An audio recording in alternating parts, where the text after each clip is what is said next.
पुणे श्रमिक पत्रकार संघामध्ये आम्ही आहोत आणि आमच्यासोबत पुण्यातल्या वेगवेगळ्या वृत्तपत्रांमध्ये काम करणारे अनुभवी असे पत्रकार आहेत। या पत्रकारांकडून सगळ्यांना त्यांचा म्हणून पुण्याच्या निवडणुकीबाबतचा अंदाज आणि विश्लेषण ऐकून घेण्याची उत्सुकता आहे। आपण ती उत्सुकता पूर्ण करण्याचा प्रयत्न करणार आहोत। सुरुवात करूयात। प्रत्येक निवडणूक ही वेगळी असते। या निवडणुकीचं वेगळेपण म्हणून तुम्ही काय पाहिलं जे मतदानावरती परिणाम करणार आहे आणि दोन पैकी एक उमेदवारांना त्याच्यामुळे फायदा किंवा नुकसान होणार आहे?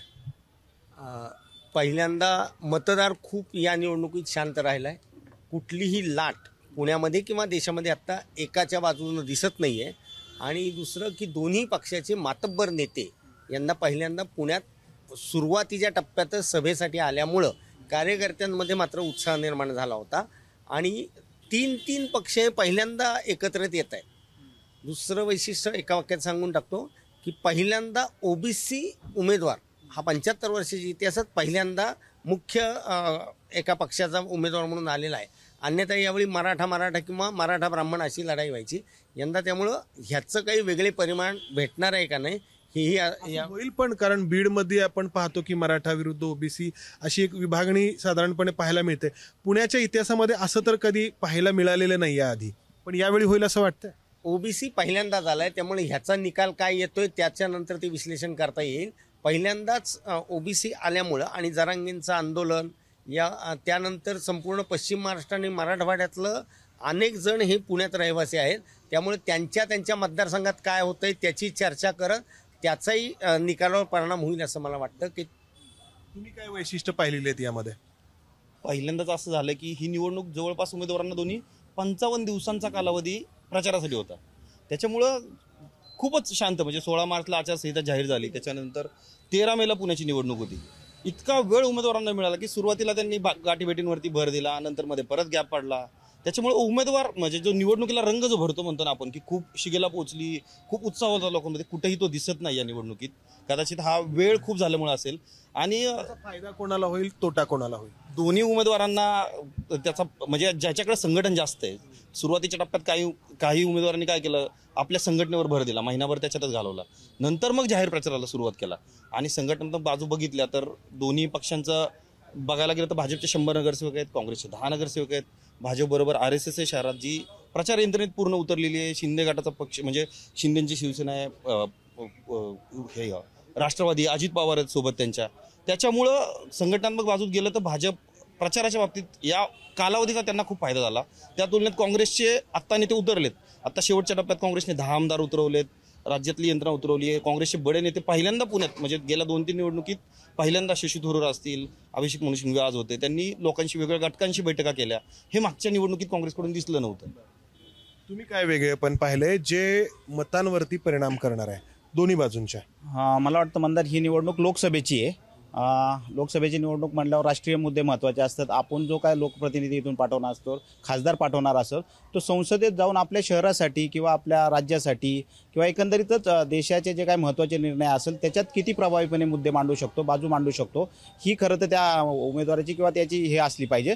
पण ही निवडणूक जशी काय आपल्याला वाटतं की महापालिकेची निवडणूक आहे का काय अशा पद्धतीचा प्रचार आणि लोकांच्या भावना दिसतात। म्हणजे गेले 2 वर्ष पुणे महापालिकेत प्रशासक राजे, नगरसेवक नाही आहेत, लोकांचे जे स्थानिक प्रश्न असतात ते सुटलेले नाहीत। म्हणजे खड्डा पडला तर तोही खासदारांनीच हे केला पाहिजे। मग हे सगळे जे काही मुद्दे आहेत ते लोक मतदान करताना लक्षात घेतील असं वाटतंय? दोन्ही बाजूंकडून याच्यावरतीच भर दिला जातोय। राज ठाकरे आले, ते पण पुण्याच्याच प्रश्नांवरती बोलले। तर आपण म्हणतोय की तुम्ही म्हटलं तसं की देशाची निवडणूक आहे, पण पुण्यातले प्रश्न या निवडणुकीत अधिक लोक लक्षात घेत आहेत? मला वाटतं डिपेंड ऑन राहीन। आपल्या पुणे शहराची रचना वेगळी आहे, प्रत्येक भागात एक वेगळा मतदार आहेत।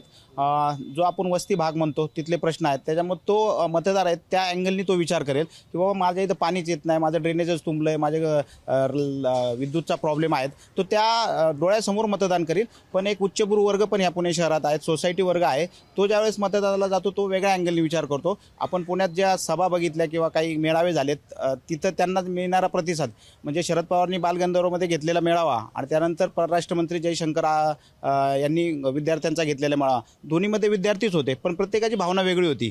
तर त्याचा परिणाम त्या पातळीवर होईल। म्हणजे थेट असा कोणाला फायदा आणि कोणाला तोटा नाही, एक अँगल होऊ शकतो की भाजप इथं सत्तेत होती, भाजप राज्यात सत्तेत आहे आणि केंद्रात सत्तेत आहे, त्यामुळे सत्ताधारी पक्षाला थोडासा तो नकारात बागणं किंवा अँटी इन्कम्बन्सीचा फटका बसू शकतो. आता दुसरी बाजू आपण या ठिकाणी विचारात घेऊयात की एकीकडे भारतीय जनता पक्षाचे 100 नगरसेवक आहेत, काँग्रेसचे 9 ते 10 नगरसेवक आहेत, भाजपला अजित पवारांचे नगरसेवक येऊन मिळालेले आहेत, त्याचबरोबर एकनाथ शिंदेंची काही मदत आहे, दुसरीकडे काँग्रेससोबत आता उद्धव ठाकरे आहेत. तरी अशी विभागणी आहे आणि जो काय म्हणू आपण इम्बॅलन्स म्हणा किंवा फरक की एका बाजूला 100 नगरसेवक, एका बाजूला 10 नगरसेवक, भारतीय जनता पक्षाची संपूर्ण यंत्रणा निवडणुकीची गेल्या काही वर्षांपासून आपण पाहतो आहोत आणि एका बाजूला फक्त रवींद्र धंगेकर यावरती अवलंबून असलेला काँग्रेस पक्ष आहे. एकंदरीत पाहिलं तर आता दोन प्रमुख जे नेते आहेत, राष्ट्रीय नेते, म्हणजे पंतप्रधान मोदी आणि राहुल गांधी, या दोघांचीही सभा झाली. सभा झाल्यानंतरची वातावरण निर्मिती पुण्यामध्ये व्हायला पाहिजे होती, तशी काही झालेली नाही. म्हणजे एकंदरीत असं दिसतं की सभेला गर्दी होते, पण त्या गर्दीचं रूपांतर मतांमध्ये होईल का नाही ही शंका आहे थोडी. कारण जो सर्वसामान्य जो मतदार आहे तो थोडा तटस्थपणे बघतोय. कारण ही जे सगळे एकत्र आलेले आणि जे काही पक्षांमध्ये सगळे एकजूट किंवा महाविकास आघाडी असेल किंवा महायुती असेल, हे सगळे बदल झाले. त्या बदलाचा परिणाम असा आहे की लोकांमध्ये थोडी नाराजी. त्यामुळे पुणे या ज्या सभा आहेत त्या सभांना अशी फार खूप गर्दी झाली असं पण चित्र नाही आणि त्याच्यामुळं त्याचा परिणाम होणार आहे. आता तुम्ही म्हणालात की एक मोहोळ असतील आणि धंगेकर आहे, हे असले तर या दोन जरी स्पर्धक असले तरी दुसरा अजून 2 घटक आहेत ते म्हणजे वंचित आघाडी असतील, ते मोरे असतील आणि दुसरे MIMचे सुणके. हे चारही जण आहेत, ते चारही माजी नगरसेवक आहेत. त्यामुळे यांचं काय झालं आहे की आत्तापर्यंतची निवडणूक ही देशाच्या विषयावर व्हायला पाहिजे होती, तर इथे सगळे स्थानिक प्रश्न जे आहेत त्याच्यावरतीच बोललं जाते. त्यामुळे लोकांना म्हणतं की आम्ही जे महापालिकेत ऐकतो तेच इथे पण ऐकतोय. त्यामुळे तो जो विजन जो आहे तो थोडा कमी पडला आहे. आणि दुसरं तुम्ही म्हणालात की एकीकडे भाजपकडे एवढा सगळं आहे, पण काँग्रेसचा जरी विचार केला तर काँग्रेसमध्ये आता थोडा बदल झाला आहे. सुरुवातीच्या काळात जेव्हा धंगेकरांची उमेदवारी झाली त्यावेळेला खूप नाराजी आली, काही जणांनी उघडपणे नाराजी व्यक्त केली. पण आता थोडी परिस्थिती बदललेली दिसते, कारण सगळे त्यांच्या राज्यातले नेते हे आता पुण्यामध्ये येऊन थांबलेत. त्यामुळं काँग्रेसमधली जी परिस्थिती होती सुरुवातीच्या काळात असं वाटत होतं की ही निवडणूक पूर्ण एकतर्फी होईल, की भाजपचं आहे, परंतु आता थोडं चित्र बदलल्यासारखं वाटतंय की काँग्रेसचं जे चित्र आहेत सगळे नेते राष्ट्रीय इथे येऊन बसले, राज्यातले सगळे आहेत आणि ती सगळं बदललेल्या परिस्थितीचा परिणाम असा आहे की आता ती एकतर्फी होईल असं चित्र कुठं दिसत नाही. आता चुरस निर्माण झालेली आहे आणि त्यामुळंच लोकांचे स्थानिक प्रश्न बोलले गेलेत आणि गर्दीचं मतदानावर परिणाम किती होईल हे जरा पाहायला लागेल. कारण की लोकांमध्ये थोडी एक तटस्थ भूमिकेमध्ये इथं राहताना दिसतात. तर ही आत्तापर्यंत पुण्यातली स्थिती दिसते. पुण्यातले स्वतःचेच म्हणून प्रश्न इतके आहेत. वाहतुकीचा प्रश्न आपण पाहतोय की सर्वाधिक पुणेकरांना त्रास त्याच्यामुळे होतो. पाण्याचा प्रश्न अनेक भागांमध्ये, उपनगरांमध्ये. तर या प्रश्नांवरती ही जी काही निवडणूक जास्त करून फोकस त्याच्यावरती आहे. मागील निवडणुकीत आपण पाहिलं होतं की बालाकोट एअर स्ट्राईक असेल, पुलवामा हल्ला असेल, त्याआधी एक वेगळ्या प्रकारचं वातावरण होतं. तर तसं वातावरण दिसत नाही असं आपल्या सगळ्यांचं म्हणणं आहे. एक अशी लाट काही दिसत नाही. तर या स्थानिक प्रश्नांवरती निवडणूक होण्याचा काय परिणाम होईल असं तुम्हाला वाटतं? तुम्हाला काय वेगळेपण वाटतं यामध्ये या निवडणुकीच्या प्रचारात? आता जर आपण या निवडणुकीकडे पाहिलं तर स्थानिक मुद्दे खूप महत्त्वाचे झालेले आहेत. वाहतुकीचा प्रश्न तुम्ही सांगितल्याप्रमाणे जर रोज नोकरी करणाऱ्या माणसाला त्या वाहतुकीच्या प्रश्नाला जिवंत प्रश्न आहे रोज, की त्याला तोंड द्यावं लागतं, की 2-2 तास आयुष्यातले त्याच्या दिवसातले वाहतुकीमध्ये जातात. त्यामुळं राष्ट्रीय प्रश्नापेक्षा किंवा अन्य कुठल्या प्रश्नापेक्षा, कुठल्या धर्माच्या प्रश्नापेक्षा त्याला त्याचा रोजचा जो जीवनामानाचा जो रोजचा वेळ जातोय वाया, किंवा घरामध्ये पाणी वेळेवर येणं, किंवा रिंग रोडसारखा प्रश्न असेल, विमानतळासारखा प्रश्न असेल, जे रोज त्याचे इतोमत प्रश्न येतात, त्या प्रश्नाकडं त्याचं बारीकदृष्ट्या मतदार आता पाहायला लागला आहे, जागरूक मतदार झालेला आहे. अन्य ठिकाणची मिळणाऱ्या सुविधा पाहतोय आणि त्या आपल्याला मिळत अशी ती उमेदवाराकडून त्या मतदाराची अपेक्षा आहे. त्यामुळं पूर्वी जे फक्त धर्माचे मुद्दे असतील, अन्य मुद्दे असतील, याकडं मतदार भावनिकदृष्ट्या, सहानुभूतीदृष्ट्या पाहायला जायचं. आता मतदार तसं पाहत नाही. विकास आणि स्वतःचे प्रश्न सोडवण्यासाठी त्याचा भर त्या उमेदवाराकडून अपेक्षा राहील. यांनी जे आता सांगितलं तर त्याचा काय परिणाम मतदानावरती होईल? नाही, मुळात त्याचे प्रश्न जे आहेत ते निश्चितच काय होत आहे, 2 वर्षात महापालिकेच्या निवडणुका झालेल्या नाही आहेत. आमदार आहेत, खासदार 10 महिने झालं, 1 वर्ष होत आलं खासदारही नाही. ठीक आहे, पण लोकांच्या प्रश्नांना दाद कुठे मागायची? सध्या ही यंत्रणाच अस्तित्वात नाही. आता यापैकी बहुतांश 90% मुद्दे हे लोकल असतात आणि रोजच्या जगण्याशी असतात. देशभक्ती हे ते काय ती 12 महिने आहेच आहे, त्याच्याबद्दल नाही. पुणे आहे, हे स्वातंत्र्य काळापासून किंवा स्वातंत्र्य लढ्यात अग्रणी राहिलेलं पुणे, आणि ही माती आपल्या महाराष्ट्राची वेगळीच आहे. त्यामुळं कसं असतं की इथं हक्कासाठी भांडणारा प्रत्येक कॅटेगरीतला प्रत्येक स्तरातला एक वर्ग आहे आणि तो प्रश्न विचारणारा वर्ग आहे. आणि आणि आता आम्ही निवडणुकीदरम्यान पाहिलं ना तर प्रत्येक क्षेत्रातला घटक हा पुढे येऊन त्याच्या मागण्या मांडत होता. म्हणजे आज त्याला पहिल्यांदा संधी मिळाली लोकसभा म्हणून. हे तुम्ही आम्ही वैचारिक पातळीवर ठीक आहे, जर पुण्यातले 42% जनता झोपडपट्टीत राहत असेल तर तो मोठा वर्ग आहे. त्यांच्या रोजच्या प्रश्नांचं काय? महागाई आहे, लाईट बिल वाढलेलं आहे. सर हे मुद्दे तुम्हाला वाटतायत की आता पुण्यातल्या निवडणुकीत विचारात घेतले जात आहेत? निश्चितच ना.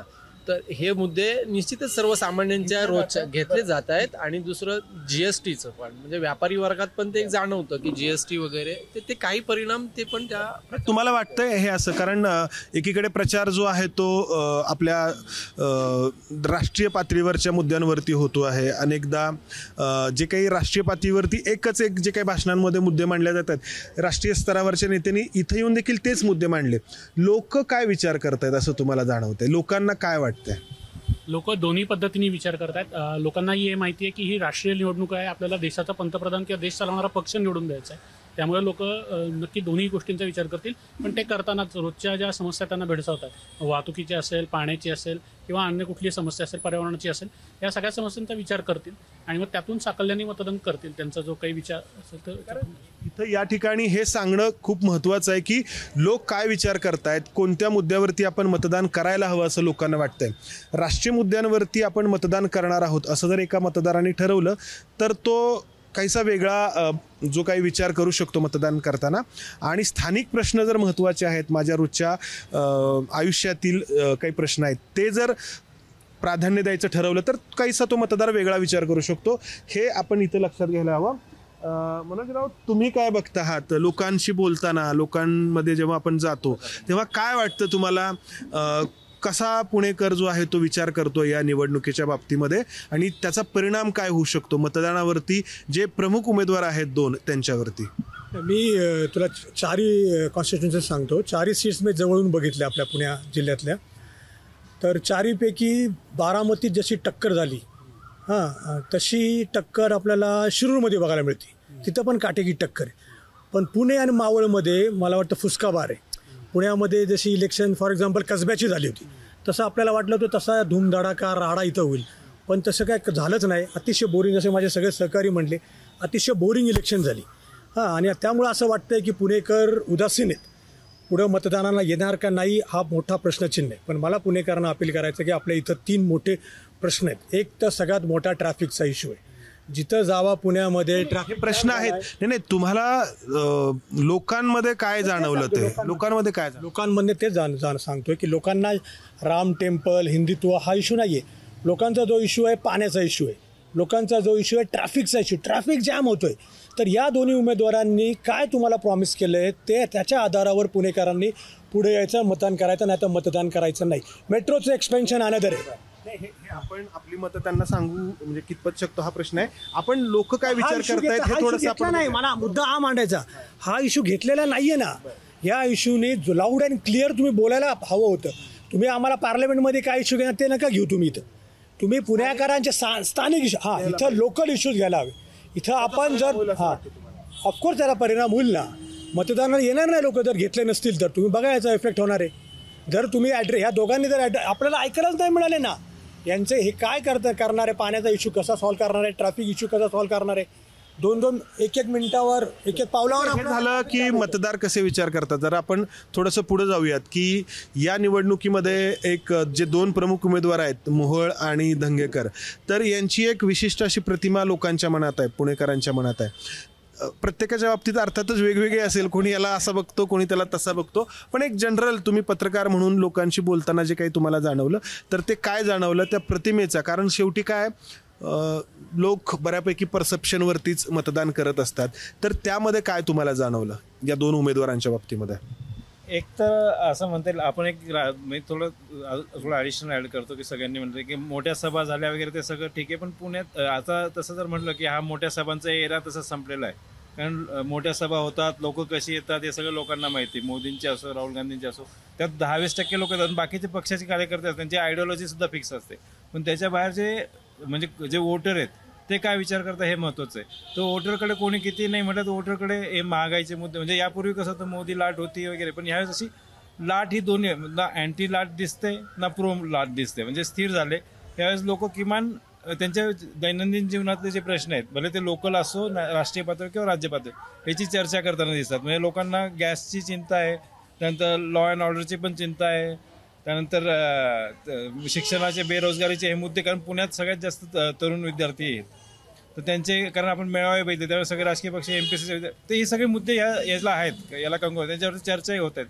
हे सगळं मतदानावरती याचा परिणाम होईल असं निश्चित होणार. कारण लोक, तुम्ही आता आपण हे राजकीय कार्यकर्त्यांशी बोलणं सोडून जर तुम्ही घरातल्या कामवाल्या बाईशी किंवा एखाद्या रिक्षावाल्या ड्रायव्हरशी यांच्याशी सगळं बोलू ना, हे लोक खूप मॅच्युअर त्यांची मतं मांडतायत. सगळीकडे दिसतं की ते लोक नॅशनल प्रश्नावरती बोलतात, गॅसचे सिलेंडर. आणि ह्यावेळेस पहिल्यांदा असं झालंय की जरी एखादा माणूस प्रो मोदी असला तर तो यावेळेस म्हणतो की मागचं तुम्ही बोलू नका, गेल्या 10 वर्षात काय तुम्ही केलं याचे उत्तर. म्हणजे लोकांना आवडत नाही की तुम्ही 70 वर्षाचं काढलेलं, लोक म्हणतात हे. आणि यावेळेस लोक असं दोन्ही बाजू अनालिसिस करताय, चांगलं काय वाईट काय असंही लोक बोलतात. म्हणजे बॅलन्स, स्वतःचं मत तर लगेच सांगत नाही, पण अनालिसिस होताना आपल्याला बऱ्यापैकी जाणवतोय असं. तर आपण या सगळ्या पत्रकारांचे जे काही अनुभव आहेत या निवडणुकीच्या दरम्यानचे विश्लेषण आहे ते ऐकलं.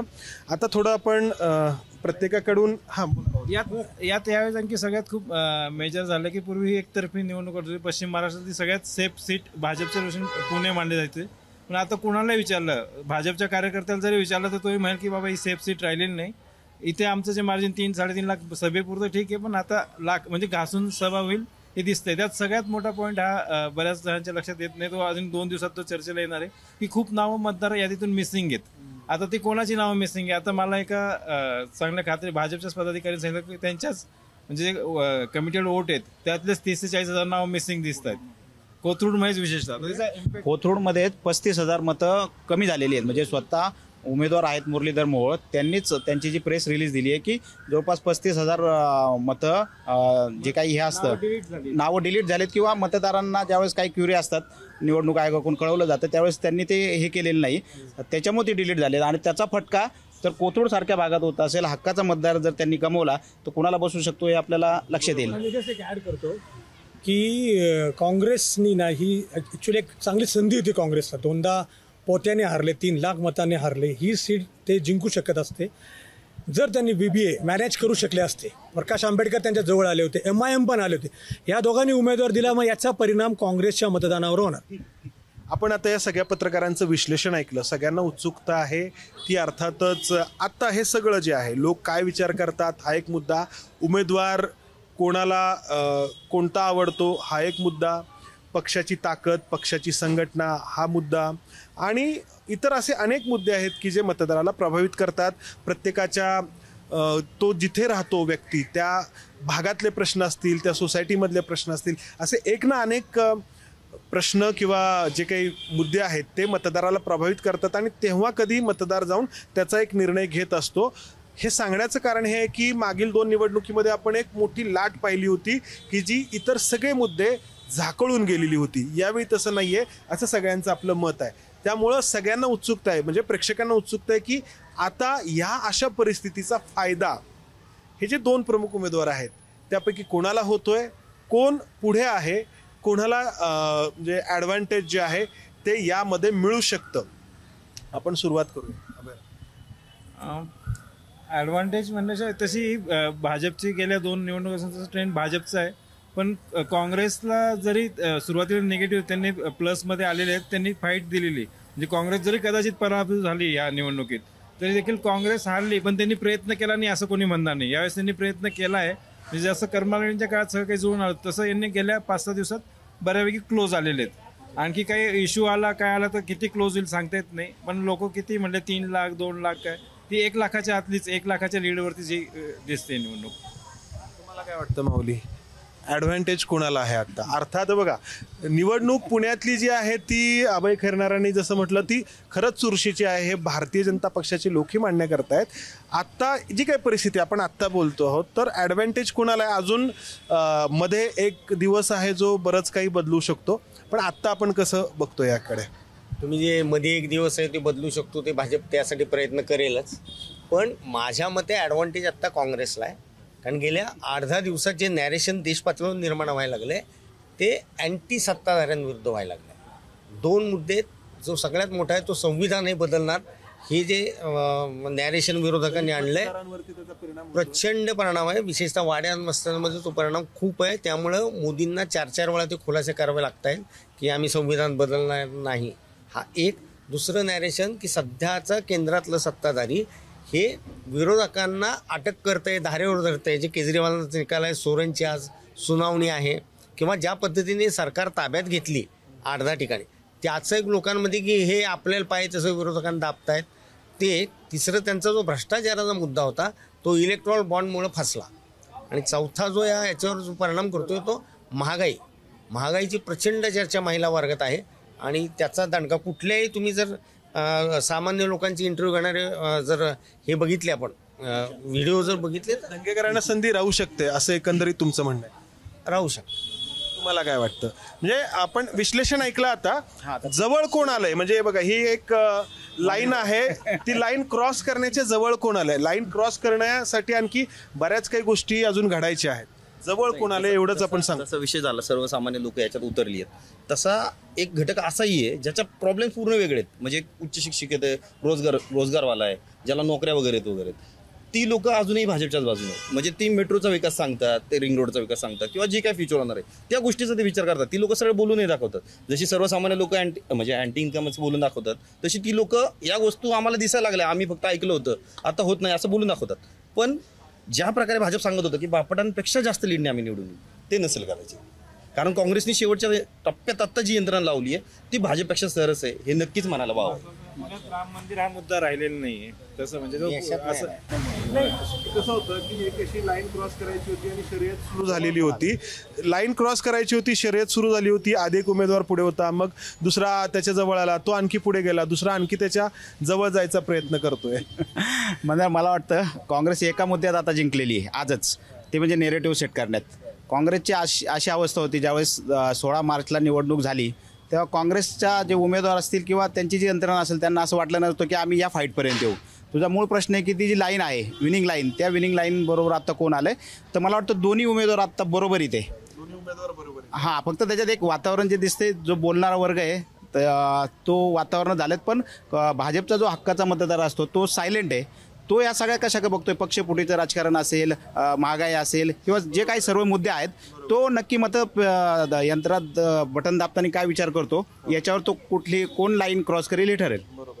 सुजितराव, तुम्हाला काय वाटतं की एक लाईन क्रॉस करायची आहे आणि शर्यत सुरू झाली होती काही दिवसांपूर्वी, थोडं पुढे मागे होत होतं, आत्ता ह्या घडीला काय चित्र आहे? पुण्यामध्ये भाजपचे पारंपरिक मतदार आहेत आणि भाजपची संघटनात्मक बांधणी मजबूत आहे. ही काँग्रेसची एकेकाळी होती, कलमाडे जेव्हा होते तेव्हा होती.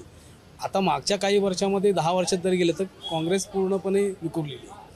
कसब्याच्या निकालानंतर थोडी एकदा काँग्रेसला परत एकदा ऊर्जित अवस्था आली, पण केवळ दंगेकर हे एका व्यक्तीमुळं संपूर्ण लोकसभेची निवडणूक आहे ते कसब्यापुरती मर्यादित होती.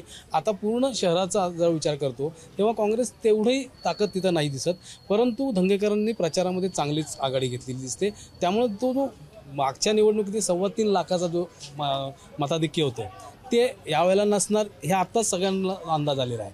परंतु जर का जर समजा आपण असा अंदाज केला की 50 ते 60 हजाराचाच मताधिक्य राहिलं आणि समजा भाजपला यश मिळालं तर समजायचं की नैतिकदृष्ट्या भाजपचा पराभव समजायला लागेल, असे एकंदरीत. पण कसं आहे, राजकारणामध्ये नैतिक अनेकतेला फार काही कुणी महत्त्व देत नाही. जो जिता वही सिकंदर इतकं सहज आणि साधं असतंय. तुम्हाला काय वाटतं आता कोण जवळ पोहोचलंय? मागील आठवड्यापासून जर बघितलं तर काँग्रेसने एक एकोपा दाखवायला सुरुवात केली आहे की सुरुवातीच्या काळामध्ये तसं दिसत नव्हतं. तसं भाजप देशातच बलाढ्य पक्ष आहे, त्या पक्षाविरुद्ध लढणं हीच सगळ्यात मोठी आव्हान होतं आणि ते आव्हान पेलण्याचं काम आता काँग्रेसच्या उमेदवारांनी सुरू केल्याचं ह्या मागच्या 8 दिवसामध्ये दिसतंय. आणि सोशल मीडियावर जरी तो उमेदवार काँग्रेसचा नसला तरी ग्राउंड लेवलला जाऊन जे काम करण्याची जी क्षमता जी निर्माण झालेली दिसते तर ती क्षमता निश्चितपणे मी असं म्हणू शकत नाही की विजय रूपू शकेल किंवा ते विजयी होतील, पण निश्चितपणे त्यांनी एक आव्हान उभा केलेलं आहे आणि शेवटी अधिक जवळ पोचलेले आहेत. आणि मोदी विरोधातला जो मुस्लिम समाजाचा मतदारसंघ असेल किंवा अन्य समाज असतील ते कुठंतरी दंगेकरांच्या मागे उभं राहताना ह्यातून दिसतंय आपल्याला. मनोजराव, जसं की बारामतीमध्ये सांगितलं होतं तुम्ही एकदम, आणि तुमच्या सांगण्याची खूप चर्चाही होते, तर आता ह्या पुण्याबद्दल तुम्ही काय सांगाल की एक लाईन क्रॉस करायची आहे, दोघं शर्यत सुरू झालेली आहे? सहमती आहे माझी, जे काय त्यांचं म्हणणं आहे. कसं यांनी पण आता सांगितलं की धनकेकरांनी आव्हान उभं केलेले, पण मी एका इश्यूवर, मेट्रोच्या इश्यूवर, मेट्रो भाजपनी इम्प्लिमेंट केली त्या इश्यूवर मी म्हणतो की मुरलीधर मोहोळ आणि भाजप जोरात आहे, पण त्याच मेट्रोमध्ये बसून रवींद्र धनगेकर दिल्लीला जाऊ शकतात.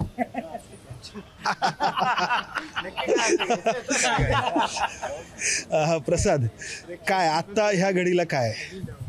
अतिशय रंगतदार स्थितीत आहे, अतिशय चुरशीची ही लढत आहे. नेमकं ॲडव्हान्टेज कोणाला मिळेल आता सांगता येणं कठीण झालेलं आहे.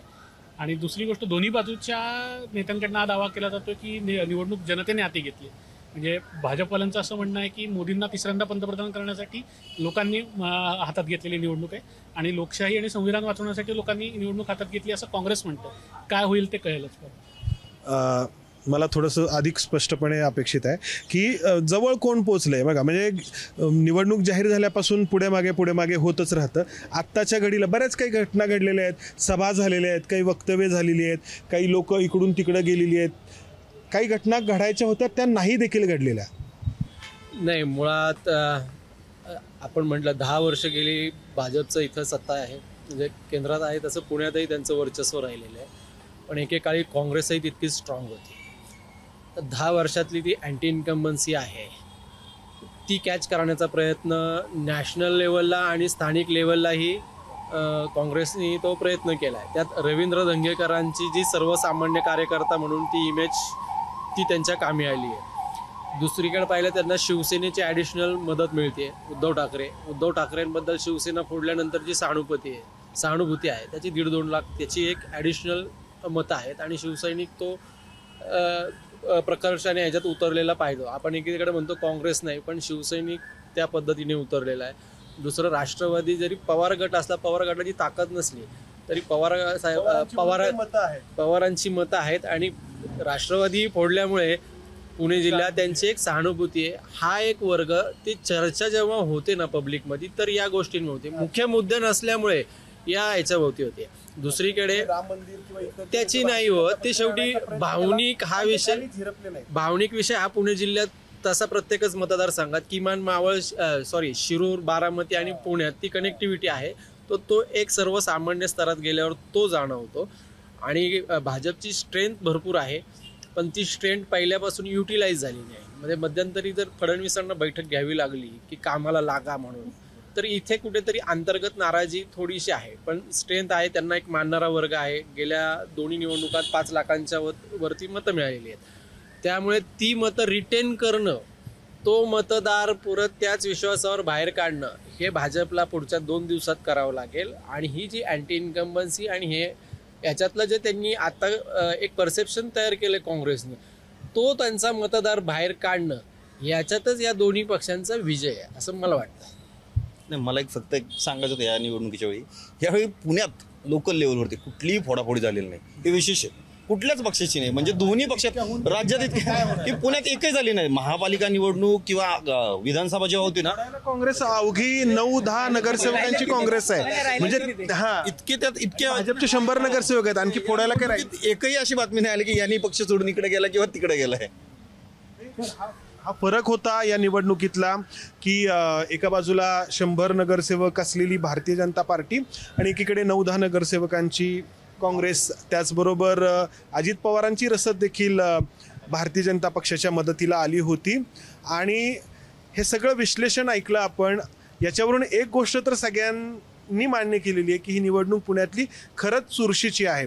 मागील वेळी 2014 आणि 2019ला जी ही एकतर्फी झाली होती तशी ती एकतर्फी नाही, हे सगळ्यांनी मान्य केलं आहे. त्याची कारणंही आपण या सगळ्यांच्या विश्लेषणातून ऐकलेली आहेत.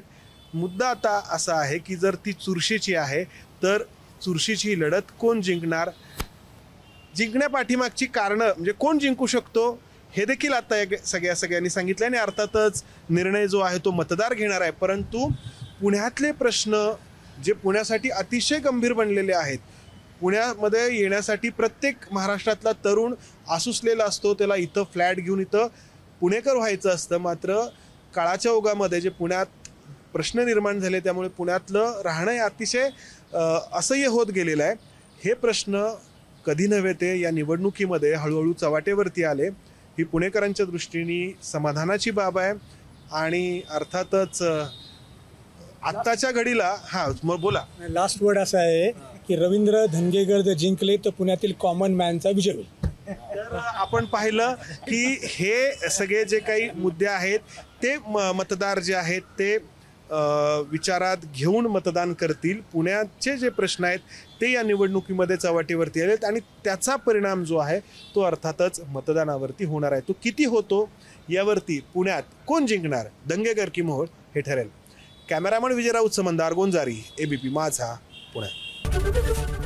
एबीपी माझा, उघडा डोळे बघा नीट.